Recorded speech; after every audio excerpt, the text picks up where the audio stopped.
નમસ્કાર નિર્માણ ન્યૂઝ સાથે હું છું યજ્ઞ જોયા હતા મુખ્ય સમાચાર તે પર નજર કરીએ હેડલાઇન્સ પર। પ્રિયંકા ગાંધી આજથી 3 દિવસ યુપીમાં आज દિલ્હીથી ટ્રેન મારફતે અયોધ્યા પહોંચીને રોડ શો કરશે।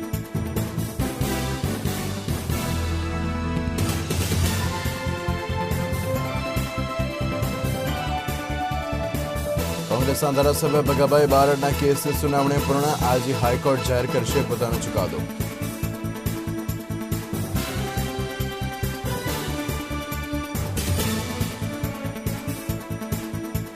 રાજ્યના વિવિધ વિસ્તારોમાં હીટવેવથી ગરમીમાં વધારો। હજુ 2 દિવસ ગરમીની જોર યથાવત રહેશે।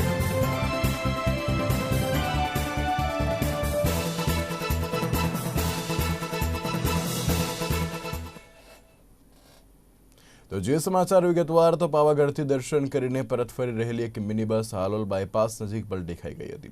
ત્યારે આ સમયે બસમાં 18 લોકો સવાર હતા, જે પૈકી 9 લોકો ઘાયલ થયા હતા, જેમને સારવાર માટે નજીકની હોસ્પિટલમાં ખસેડવામાં આવ્યા હતા।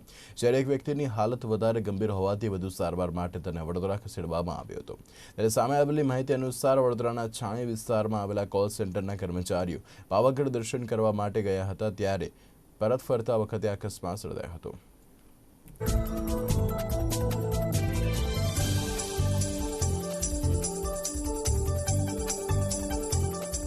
सर અમે પાવાગઢ દર્શનાર્થે ગયા હતા, તો ત્યાંથી અમને પરત ફરતી વખતે અમારી બસ ડિવાઈડર ખુદીને સેકન્ડ લાઇન પર જઈને પલટી ખાઈ ગઈ હતી।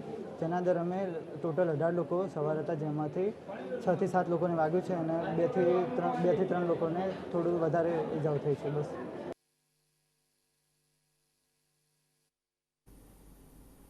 સુરતના સહારા દરવાજા સિવિલ હોસ્પિટલ પાસે આવેલી ઝૂંપડપટ્ટીઓમાં મંગળવારની મોડી રાત્રે આગ લાગતા દોડધામ મચી જવા પામી હતી। ત્યારે આગ ધીરે ધીરે પ્રસરતા આગની લપેટમાં 20થી વધુ ઝૂંપડાઓ આવી ગયા હતા, જેને ફાયર બ્રિગેડ દ્વારા ભારે જહેમત બાદ કાબૂમાં લેવામાં આવી હતી। સુરત રેલવે સ્ટેશનને અડીને રેલવે લાઇનની પાસે આવેલા સહારા દરવાજા ઝૂંપડપટ્ટી વિસ્તારમાં ઝૂંપડામાં મંગળવારની મોડી રાત્રે આગ લાગવાની ઘટના બની હતી, જ્યાં આગ ધીરે ધીરે પ્રસરતા આગની લપેટમાં 20થી વધુ ઝૂંપડાઓ આવી ગયા હતા।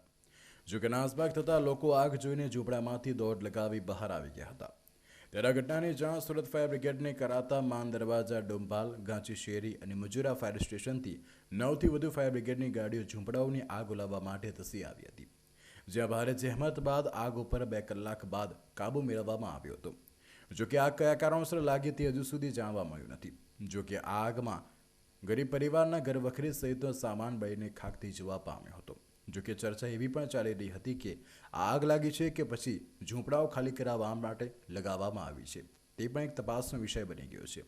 ત્યારે હાલ ફાયર અને પોલીસની ટીમો આગ ઉપર કાબૂ મેળવીને વધુ તપાસ કરી રહી છે। કાદિર શેખ, નિર્માણ ન્યૂઝ, સુરત। લોકસભા ચૂંટણી 2019થી પહેલા કોંગ્રેસના મહાસચિવ અને પૂર્વ ઉત્તર પ્રદેશના પ્રભારી પ્રિયંકા ગાંધી વાડ્રા યુપીમાં પાર્ટી માટે રાજકીય જમીન તૈયાર કરવા માટે લાગી ગઈ છે। ત્યારે આ કાર્યક્રમમાં મતદાતાઓથી સંપર્ક કરવા માટે પ્રયાગરાજથી વારાણસી વચ્ચે બોટ યાત્રા બાદ હવે પ્રિયંકા ગાંધી વાડ્રા ફરીથી યુપીના 3 દિવસના પ્રવાસે કરશે। ત્યારે પ્રિયંકા ગાંધી આજથી 3 દિવસ માટે યુપીના પ્રવાસે જશે। તે દરમિયાન પહેલા દિવસે પ્રિયંકા ગાંધી આજે દિલ્હીથી અયોધ્યા વચ્ચે ટ્રેન યાત્રા કરશે અને પ્રિયંકા ગાંધી અયોધ્યામાં રોડ શો પણ કરશે। લગભગ 50 કિલોમીટરનું અંતર કાપ્યા બાદ રોડ શોનું કુમારગંજમાં સમાપ્ત થશે। જો કે હજુ સુધી તે સ્પષ્ટ થયું નથી કે તેઓ પવિત્ર શહેરના કોઈ ધાર્મિક સ્થળો પર જશે કે નહીં।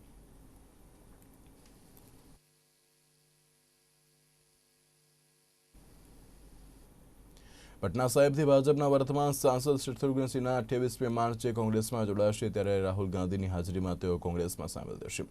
ગુરુવારે કોંગ્રેસ હેડક્વાર્ટરમાં પ્રેસ કોન્ફરન્સ પણ કરવામાં આવશે। ત્યારે શત્રુઘ્ન સિન્હા પટના સાહેબ સીટ ઉપરથી લોકસભાની ચૂંટણી લડી શકે તેમ છે। ત્યારે બિહારમાં નીતિશ કુમારની પાર્ટી સાથે થયેલા ગઠબંધન મુજબ પટના સાહેબની સીટ ભાજપના ખાતામાં આવી ગઈ છે। ત્યારે આ સીટ પરથી બીજેપીએ કેન્દ્રીય મંત્રી રવિશંકર પ્રસાદને મેદાનમાં ઉતાર્યા છે। પરિણામે અહીંયા રવિશંકર પ્રસાદ વિરુદ્ધ શત્રુઘ્ન સિન્હાનો મુકાબલો જોવા મળી શકે તેમ છે।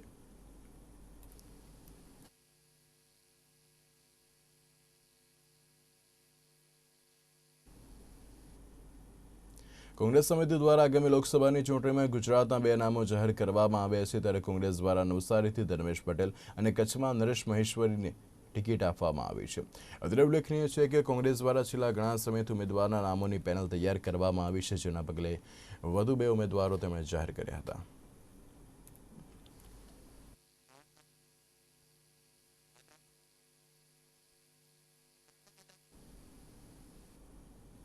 કચ્છ મોરબી લોકસભા બેઠકને લઈને કોંગ્રેસે પોતાના ઉમેદવાર તરીકે નરેશ મહેશ્વરીના નામની જાહેરાત કરી હતી। ત્યારે નરેશ મહેશ્વરીએ કોંગ્રેસના પાર્લામેન્ટની બોર્ડનો આભાર વ્યક્ત કર્યો હતો। ત્યારે કચ્છ લોકસભા બેઠક પર ચૂંટણીમાં તેઓ વિજય બનશે તેવો તેમણે વિશ્વાસ વ્યક્ત કર્યો હતો અને તમામ કોંગ્રેસના જિલ્લા આગેવાનો અને કાર્યકર્તાઓનો પીઠબળ તેમની જીતનું કારણ બનશે તેવો તેમણે આશાવાદ વ્યક્ત કર્યો હતો।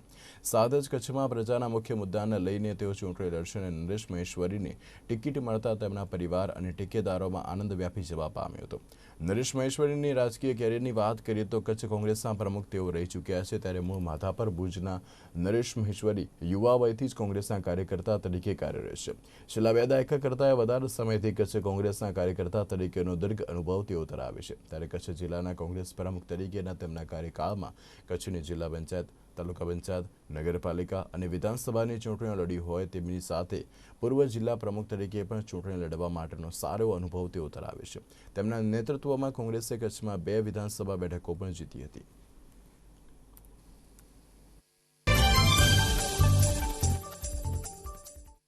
ભારતીય રાષ્ટ્રીય કોંગ્રેસના અધ્યક્ષ આદરણીય રાહુલ ગાંધીજીએ સમગ્ર દેશમાં જ્યારે આજે પાર્લામેન્ટની ચૂંટણી યોજાઈ રહી છે કોંગ્રેસ પક્ષના પ્રતિનિધિ તરીકે કચ્છ મોરબી લોકસભાની સીટના કોંગ્રેસના ઉમેદવાર તરીકે મને પસંદ કર્યા છે તે બદલ ખૂબ જ ખુશી અનુભવું છું, આભાર વ્યક્ત કરું છું। અમારા કચ્છ જિલ્લા કોંગ્રેસનું નેતૃત્વ, કચ્છના કોંગ્રેસના કાર્યકરો, આગેવાનો, હોદ્દેદારો અને સાથે સાથે ગુજરાત પ્રદેશ કોંગ્રેસ સમિતિનું નેતૃત્વ અને ઓલ ઇન્ડિયા કોંગ્રેસ સમિતિએ જે મારા ઉપર વિશ્વાસ અને ભરોસો મૂક્યો છે એને સાર્થક કરશું અને આવનારા દિવસોમાં તમામ લોકોના આશીર્વાદ લઈ અને કચ્છ અને મોરબીના પ્રજાજનોના સાથ અને સહકારથી આ કચ્છ 1 નંબરની જે બેઠક કહી શકાય એ કોંગ્રેસ પક્ષ વિજેતા બનશે અને થોડાક સમયમાં જ આપ પરિણામ જોઈ શકશો કે દેશમાં રાહુલ ગાંધીજીના નેતૃત્વ હેઠળ કોંગ્રેસની સરકાર બનશે।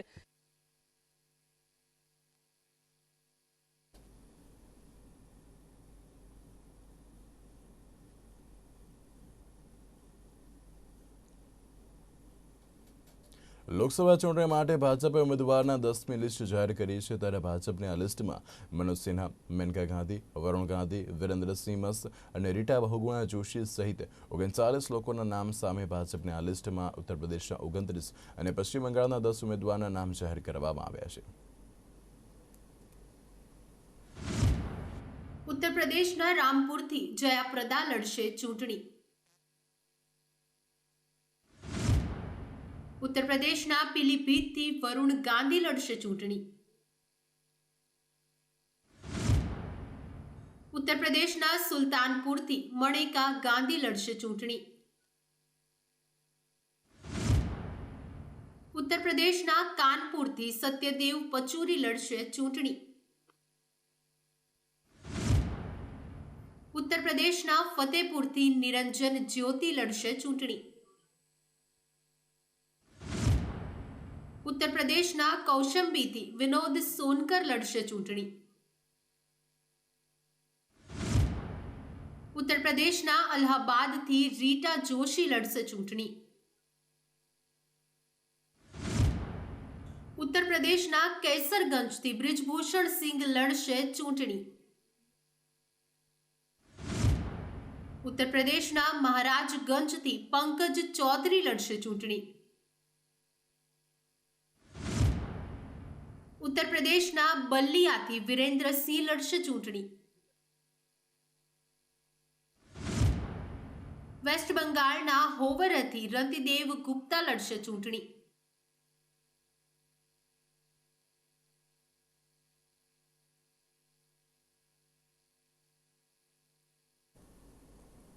લોકસભાની ચૂંટણીમાં બેઠકોની વહેંચણીને લઈને સંતોષ ચરમસીમાએ પહોંચી ગયો છે। ત્યારે રાજકોટ બેઠકને લઈને પણ અસંતોષ સામે આવ્યો છે। ત્યારે આ બેઠક પર ભાજપે મોહનભાઈ કુંડારિયાને ટિકિટ આપતા વાંકાનેર ભાજપના અગ્રણીઓએ વિરોધ નોંધાવ્યો હતો। ત્યારે ભાજપના જીતુભાઈ સોમાણી દ્વારા સ્નેહ મિલન ગોઠવીને મોહન કુંડારિયાનો ટિકિટ આપવા સામે પોતાનો વિરોધ વ્યક્ત કર્યો હતો। ત્યારે ગત વિધાનસભાની ચૂંટણીમાં વાંકાનેર સીટ ઉપરથી ચૂંટણી લડી ચૂકેલા જીતુભાઈ ટેકમાં અનેક ભાજપના કાર્યકર્તાઓ જોવા મળ્યા હતા। ત્યારે જીતુભાઈ રાજકોટથી અપક્ષ તરીકે ચૂંટણી લડે તેવા એંધાણ પણ વર્તાઈ રહ્યા છે।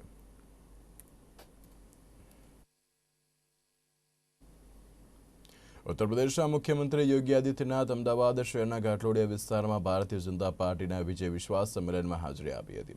ત્યારે ભાજપના રાષ્ટ્રીય અધ્યક્ષ અમિત શાહના સમર્થનમાં યોજાયેલા આ સંમેલનમાં યોગી આદિત્યનાથે રાહુલ ગાંધી પર આકરા પ્રહારો કર્યા હતા અને આ તકે રાષ્ટ્રીય નેતૃત્વ અને ગાંધીનગરથી ચૂંટણી લડી રહેલા રાષ્ટ્રીય પ્રમુખ અમિત શાહનો ઉલ્લેખ કર્યો હતો। તેમણે કહ્યું હતું કે અમિત શાહ ગાંધીનગરથી ચૂંટણી લડે તેવી ગૌરવની વાત છે। अध्यक्ष कर्णावती भारतीय जनता पार्टी के प्रदेश के अध्यक्ष श्रीमान जीतूभाई वघाणी जी, प्रदेश महासचिव श्रीमान केसी पटेल जी,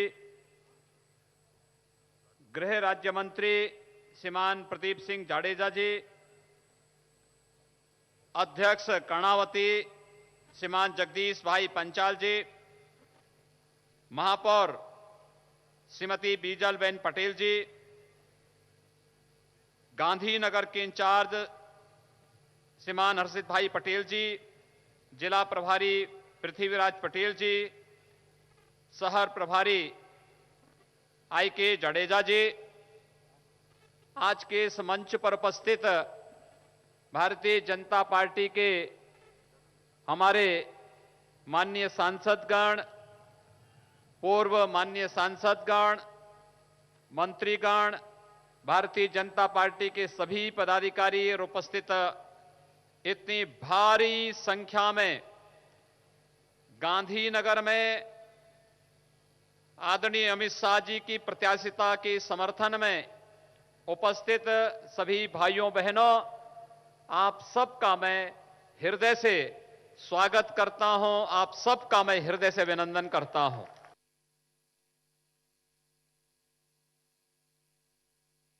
રવલીબાડ મુસ્લિમ સમાજ દ્વારા એક કોમી એકતાને લઈને કવ્વાલીનું આયોજન કરવામાં આવ્યું હતું। તેમજ આ કવ્વાલીમાં પુલવામા શહીદ થયેલા સીઆરપીએફના જવાનોના પરિવારને મદદરૂપ થાય તેના માટે ફાળો એકત્ર કરવામાં આવ્યો હતો અને હજારોની સંખ્યામાં મુસ્લિમ અને હિન્દુ ધર્મના લોકો તેમાં જોડાયા હતા અને દેશભક્તિના ગીતોના તાલે ઝૂમી ઉઠ્યા હતા। ત્યારે આ કવ્વાલીના આયોજક પોતાના હાથમાં તિરંગો લઈને શહીદોને શ્રદ્ધાંજલિ આપીને તેમના પરિવારને મદદરૂપ થવા માટે 51,000નો ફાળો એકઠો કર્યો હતો। ત્યારે સમગ્ર પ્રોગ્રામનું આયોજન જશ્ન કવ્વાલી કમિટી દ્વારા કરવામાં આવ્યું હતું।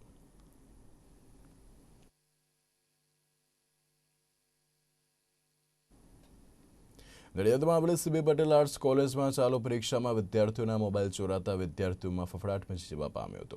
ત્યારે આ બનાવ બન્યા બાદ કોલેજના સત્તાવાળાઓએ હાથ ઊંચા કરી લેતા વિદ્યાર્થીઓએ પોલીસનો આશરો લીધો હતો, પરંતુ પોલીસ દ્વારા તેમની અરજી ન સ્વીકારાતા વિદ્યાર્થીઓ પરીક્ષા દરમિયાન કોલેજ અને પોલીસ વચ્ચે અટવાઈ જવા પામ્યા હતા। નડિયાદ સીબી પટેલ આર્ટ્સમાં એફવાય, એસવાય અને ટીવાયના વિદ્યાર્થીઓની કોલેજમાં પરીક્ષા ચાલુ હતી। તે દરમિયાન પ્રોફેસરે વિદ્યાર્થીઓની બેગ અને તેમની પાસે રહેલા મોબાઈલ ફોન અને અન્ય વસ્તુઓ ક્લાસરૂમ બહાર મુકાવી દીધા હતા। પરીક્ષા લેવાનું શરૂ થવા પામ્યું અને પરીક્ષા પૂર્ણ થતાં જ વિદ્યાર્થીઓએ બેગ ચેક કરતા બેગમાં રહેલી રોકડ અને મોબાઈલ ફોનની ચોરી થવા પામી અને તે જાણતા જ વિદ્યાર્થીઓ કોલેજના પ્રિન્સિપાલને તમામ હકીકત કહેવા માટે ગયા કે અમારી બેગોમાંથી મોબાઈલ અને રોકડ રકમની ચોરી થવા પામી છે, પરંતુ પ્રિન્સિપાલ દ્વારા વિદ્યાર્થીઓની વાત ધ્યાને ન લેતા વિદ્યાર્થીઓ નડિયાદ ટાઉન પોલીસે ધસી આવ્યા હતા અને 16થી પણ વધુ વિદ્યાર્થીઓના ફોન ચોરાયાની અરજી થવા પામી હતી। જોકે શહેર પોલીસે તરત જ કાર્યવાહી હાથ ધરી હતી। સેમ 6ની એક્ઝામ આપવા અહીંયા ગઈકાલથી એક્ઝામ ચાલુ થઈ યુનિવર્સિટીની, તો 13 નંબરની રૂમમાં આગળ અમારો નંબર આવ્યો, તો ત્યાં બહાર અમે બેગ મૂકી દીધા। બેગની અંદર અમારા મોબાઈલ હતા। અમે જ્યારે 4 વાગ્યાની આસપાસ અમે બહાર આવ્યા પરીક્ષા આપીને, ત્યારે અમારો મોબાઈલ ચોરી થઈ ગયા હતા। અમે એ વિશે અહીંયા ટાઉન પોલીસ સ્ટેશનમાં એક અરજી આપી હતી અને તો કેટલા જણના ચોરાયેલા આવે? ટોટલ 16 જણના ચોરાયા છે। 16 જણના ચોરાયા અને અમે 3 જણાએ અરજી આપી છે। પણ તમે કોલેજના કોઈ વાત ના કરી પ્રિન્સિપાલના? કોઈ પ્રિન્સિપાલને વાત કરી દીધું કે તમારી જવાબદારી કે અત્યારે કે દર એક્ઝામમાંથી ચોરી થાય છે મોબાઈલ કે ક્લાસમાં એક્ઝામમાં આવતા હતા, પાછા 4 વાગ્યા બહાર નીકળ્યા તો મોબાઈલમાં બેગો આમથી આમ થઈ ગયેલી, તો જોયું તો પહેલાં મેં જોયું તો એટલે અંદર હતું નથી, પછી મેં બીજા ફ્રેન્ડને બોલાવ્યા તો અંદર નહોતું, એને બી નહોતું, એટલે આખી ક્લાસ બહાર આવી તો એમને બધાને જોયું તો 1-2 નહોતા, બાકી નહોતા।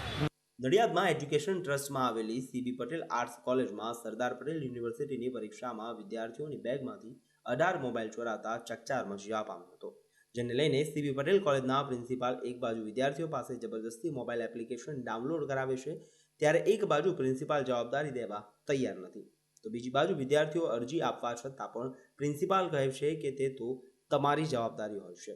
તો જોવું રહ્યું કે વિદ્યાર્થીઓ પરીક્ષા આપે કે પછી પોતાની બેગનું ધ્યાન રાખીને બેસી રહે. ત્યારે અત્યાર સુધીને લઈને 18 મોબાઈલ અને રોકડ રકમ જોડાતા પ્રિન્સિપાલનું પેટનું પાણી પણ હલતું ન હોય તેવું લાગી રહ્યું છે. ચિરાગ પટેલ, નિર્માણ ન્યૂઝ, નડિયાદ. રિલાયન્સ ઇન્ડસ્ટ્રીઝ લિમિટેડે આઈટીસી પાસેથી ઇમિગસ સેગમેન્ટ મેન્સવેર બ્રાન્ડ જોન પ્લેયર્સને ખરીદી લીધી છે. ત્યારે આના કારણે રિલાયન્સના રિટેલ વેલ્યુ ફેશન બિઝનેસમાં વાર્ષિક રૂપિયા 350 કરોડનો વધારો થશે. પાછલા 2-3 વર્ષોમાં આઈટીસીના લાઇફસ્ટાઇલ બિઝનેસ પર કોમ્પિટિશનના કારણે ખરાબ અસરો થઈ છે. રિલાયન્સ ટ્રેન્ડ્સ, ફ્યુચર ગ્રુપના એફબીબી, લાઇફસ્ટાઇલના મેક્સ દ્વારા સારી કોમ્પિટિશન આપવામાં આવી. આ સાથે જ ફ્લિપકાર્ટ અને મિન્ત્રા જેવી ઈ કોમર્સ વેબસાઇટે ઊંચા ડિસ્કાઉન્ટ સાથે આઈટીસીને પ્રોડક્ટ વેચવા ફરજ પાડી, જેના કારણે આઈટીસીને ઘણું નુકસાન થવા પામ્યું. હવે આઈટીસી પોતાના એપરલ બિઝનેસનું રિસ્ટ્રક્ચરિંગ કરી રહી છે. આઈટીસી માત્ર પ્રીમિયમ સેગમેન્ટ પર ફોકસ કરવા જઈ રહી છે, જેના અનુસંધાને પાછલા મહિને WLS સ્ટોરને રીલોન્ચ કરવામાં આવ્યો છે અને આ મહિને પોતાની પ્રખ્યાત મેન્સવેર બ્રાન્ડ રિલાયન્સ ઇન્ડસ્ટ્રીને તેણે વેચી દીધી છે. જોન પ્લેયર બ્રાન્ડ હવે થઈ રિલાયન્સની. રિલાયન્સે ખરીદી જોન પ્લેયર બ્રાન્ડ. રૂપિયા 150 કરોડમાં થઈ ડીલ. જોન પ્લેયરના 750 સ્ટોર્સ હવે બનશે રિલાયન્સના. જોન પ્લેયરના 65 એક્ઝિક્યુટિવ સ્ટોર્સ પણ હવે રિલાયન્સના.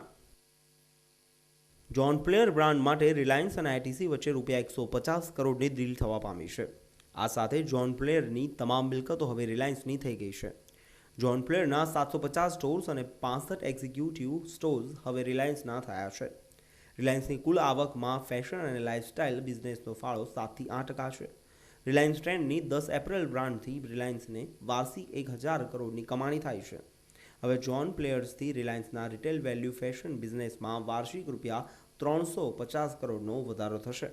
બ્યુરો રિપોર્ટ, નિર્માણ ન્યૂઝ. ગુજરાતની લોકસભાની ચૂંટણીને હવે 1 માસ કરતાં પણ ઓછો સમય વધ્યો છે. ત્યારે ભાજપ દ્વારા 26 બેઠકોમાંથી 16 બેઠકોના નામ જાહેર કરી દેવામાં આવ્યા છે, જ્યારે 10 બેઠકો માટે હજુ પણ ભાજપ દ્વિધામાં છે. કેટલીક બેઠકો પર વર્તમાન સાંસદોની ટિકિટ કાપવામાં આવી છે, જેને લઈને ભાજપમાં નારાજગીનો માહોલ પણ ત્યાં જોવા મળી રહ્યો છે. જેને લઈને ગુજરાતના નારાજ નેતાઓને મનાવવાની જવાબદારી ભાજપના પ્રદેશ પ્રભારી ઓમ માથુરને સોંપવામાં આવી છે. લોકસભાની ચૂંટણીને લઈને ભાજપે ગુજરાતની 26 બેઠકોમાંથી 16 બેઠકોની ઉમેદવારીની યાદી બહાર પાડી દીધી છે, જેમાં કેટલીક બેઠકો પર વર્તમાન સાંસદોની ટિકિટ કાપવામાં આવી છે, જેને લઈને ભાજપમાં નારાજગીનો માહોલ જોવા મળી રહ્યો છે. જેને લઈને ગુજરાતના નારાજ નેતાઓને મનાવવાની જવાબદારી ભાજપ પ્રદેશ પ્રભારી ઓમ માથુરને સોંપવામાં આવી છે. રાજ્યમાં નારાજ નેતાઓને મનાવવા ઓમ માથુર ગુજરાત આવ્યા છે.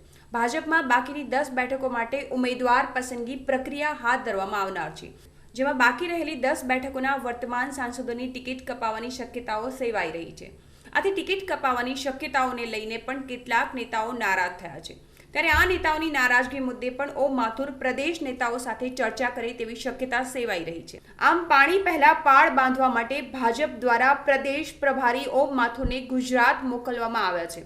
મહત્વનું છે કે ઓમ માથુર ચૂંટણીને લઈને પ્રચાર અભિયાન અંગે તેમજ અમિત શાહના કાર્યક્રમો અંગે પણ પ્રદેશ નેતૃત્વ સાથે ચર્ચા કરશે. બ્યુરો રિપોર્ટ, નિર્માણ ન્યૂઝ. લોકસભાની ચૂંટણી પહેલા કોંગ્રેસને વધુ એક ફટકો પડી શકે તેમ છે. ત્યારે રાજકોટ જિલ્લા પંચાયતના 12 સદસ્યો ગઈકાલે ભાજપમાં જોડાશે અને તેને સાથે સાથે કોંગ્રેસથી અને જિલ્લા પંચાયતના નેતૃત્વથી નારાજ થઈને ભાજપમાં જોડાવાનો નિર્ણય કરવામાં આવ્યો હોવાનું બાકી સભ્યોએ જણાવ્યું હતું. જસદણ વિધાનસભાની પેટા ચૂંટણી સમયે કોંગ્રેસના 6 સભ્યોએ કેસરીઓ ધારણ કર્યો હતો, ત્યારે આજે તે 6 સભ્યો ઉપરાંત અન્ય 6 સભ્યો એટલે કે કુલ 12 સભ્યો ભાજપમાં સામેલ થશે, જેનાથી ભાજપની જિલ્લા પંચાયતની સભ્ય સંખ્યા 14 થશે. ત્યારે આ 12 સદસ્યોમાંથી 11 સદસ્યો સામે પક્ષાંતર ધારાનો કોર્ટ કેસ ચાલી રહ્યો છે. જિલ્લા પંચાયતના 12 સભ્યો સાથે અમે ભારતીય જનતા પાર્ટીની અંદર જોડાવા જઈ રહ્યા છીએ. ત્યારે રાજકોટ જિલ્લા પંચાયતની અંદર અમારા કિશોરભાઈ પાદરિયા તથા રેખાબેન જિગ્નેશભાઈ પટોડિયા તથા ભાનુબેન ધીરુભાઈ તળપદા તથા વાલીબેન કાળુભાઈ તાલાવડિયા, વજીબેન રામભાઈ સાકરિયા, હંસાબેન મનુભાઈ ભોજાણી, હેતલબેન રણજીતભાઈ ગોહેલ, મગનભાઈ મેટાડિયા તથા નાથાભાઈ મકવાણા, રાણીબેન બચ્ચુભાઈ સોરાણી, ચતુરભાઈ રાજપરા, આમ કુલ મળીને અમે 12 જિલ્લા પંચાયતના સભ્યો ભારતીય જનતા પાર્ટીનો ખેસ ધારણ કરવાના છીએ. 25 વર્ષથી મેં ભારતીય જનતા પાર્ટીનું કામ કરેલું હતું. ભારતીય જનતા પાર્ટીમાં હું તાલુકા પંચાયતના સદસ્ય તરીકે ચૂંટાયેલો હતો, પણ સંજોગો અનુસાર થોડાક મતભેદને કારણે જેતપુરની અંદર મારે કોંગ્રેસ જોઈન્ટ કરવી પડી હતી અને કોંગ્રેસ ઊભી કરેલી હતી. ત્યારે મને એમ હતું કે કોંગ્રેસ એક સારી પાર્ટી છે એટલે મેં જોઈન્ટ કરી હતી, પણ છેલ્લા 3 વર્ષના અનુભવ મુજબ મને એવું થયું કે કોંગ્રેસની અંદર સંગઠન જેવી કોઈ વસ્તુ જ નથી.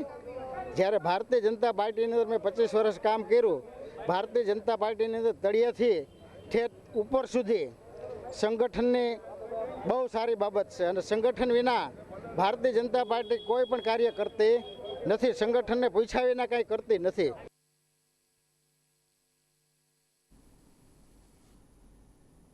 લોકસભાના ભાજપના ઉમેદવાર અમિત શાહ 30મી માર્ચે ઉમેદવારી પત્ર ભરવા માટે ગાંધીનગર આવશે, ત્યારે આ દરમિયાન તેઓ ગાંધીનગરના ભાજપ કાર્યાલયથી સવારે 10 વાગ્યાથી ગાંધીનગર કલેક્ટર કચેરી સુધી રોડ શો કરશે, જેમાં ઢોલનગારા સાથે કાર્યકર્તાઓ અને આગેવાનો જોડાશે અને બપોરે 12 કલાકનું 39 મિનિટના વિજય મુહૂર્તમાં અમિત શાહ ઉમેદવારી પત્ર ભરશે. અત્રે નોંધનીય છે કે આ બેઠક માત્ર ગુજરાતમાં જ નહીં પરંતુ સમગ્ર દેશ માટે પ્રતિષ્ઠિત બેઠક હોવાથી આ બેઠક પર લડી રહેલા અમિત શાહને જંગી લીડ સાથે જીતાડવા માટે ભાજપના નેતાઓ કામે લાગી ગયા છે.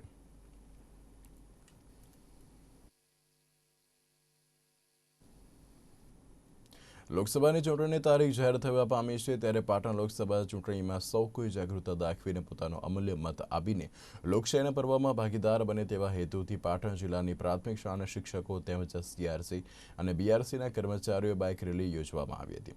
ત્યારે શહેરની બીડી હાઈસ્કૂલ ખાતેથી આ રેલીનું પ્રસ્થાન કરવામાં આવ્યું હતું, જેમાં અનેક શિક્ષકો તેમજ વિવિધ બેનરો સાથે બાઇક ઉપર શહેરના જાહેર માર્ગો પર ફર્યા હતા અને બગવાડા દરવાજા ખાતે રેલીનું સમાપન થયું હતું.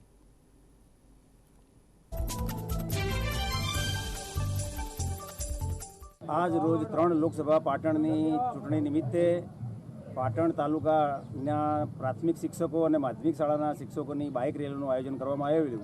આ આયોજન કરવાનો આશય એક જ હતો કે મતદાર જાગૃતિ, એટલે કે વધુમાં વધુ મતદાન થાય અને મતદારો જાગૃત થઈને વધુમાં વધુ મતદાન કરે એ હેતુથી પાટણ શહેરની બીડી હાઈસ્કૂલમાંથી બળદેવભાઈ દેસાઈના અધ્યક્ષસ્થાને આજે અમે આ રેલીનું આયોજન કર્યું છે. એના પ્રાંત અધિકારી શ્રી ટ્રાક સાહેબની સૂચનાથી અમે આ સફળ આયોજન કર્યું છે. આ અમારી રેલી આજે પાટણ બીડી હાઈસ્કૂલ ખાતેથી નીકળી વનરાજ કંસાળા દરવાજાથી અને બગવાડા દરવાજા સુધી પહોંચશે. આ વચ્ચે આવતા તમામ વિસ્તારોની અંદર આના સૂત્રો અને બેનરો સાથે આ રેલી જશે અને વધુમાં વધુ મતદાન થાય એટલે સ્વીપ અંતર્ગત ચૂંટણી પંચના આશયથી અમે આ આયોજન કરેલ છે.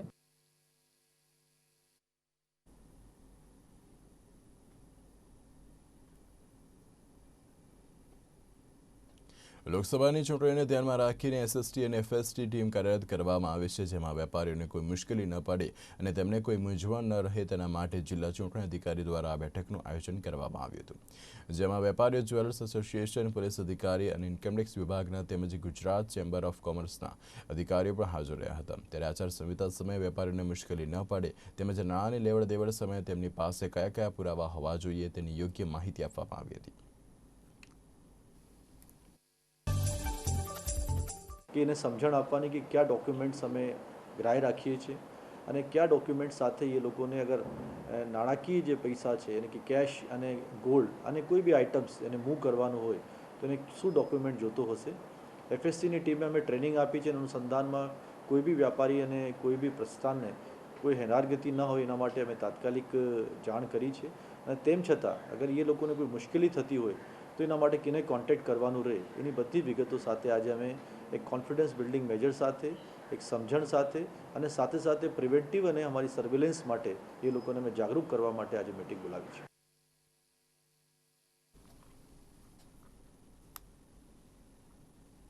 તો આ હતા સુધીના સમાચાર. વધુ સમાચાર માટે આપ જોતા રહો નિર્માણ ન્યૂઝ. નમસ્કાર.